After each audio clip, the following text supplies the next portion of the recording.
విద్యార్థులకు ముఖ్యంగా ప్రతి ఒక్కరు కూడా మంచి లక్ష్యాలని నిర్దేశించుకోవాలి.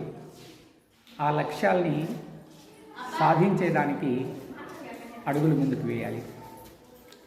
అంటే లక్ష్యం ఒక్కటే ఉండగానే సరిపోదు. లక్ష్యాన్ని చేరుకోవడానికి తపస్సు చేయాలి. అంటే దాని అర్థం, ఇప్పుడు ఏదో ఒక వస్తువు కొనడానికి మనం రోడ్లోకి వచ్చామనుకోండి, ఎక్కడికి వెళ్ళాలి అనేది మన ఆలోచన ఉండాలి.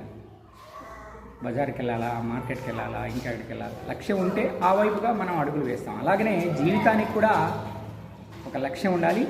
ఆ లక్ష్యం వైపుగా తపస్సు చేయడం అంటే ఏకాగ్రతతో లక్ష్యం ఒక్కటే కనిపిస్తూ నడిచినట్లయితే మనం లక్ష్యాన్ని చేరుకోగలుగుతాం.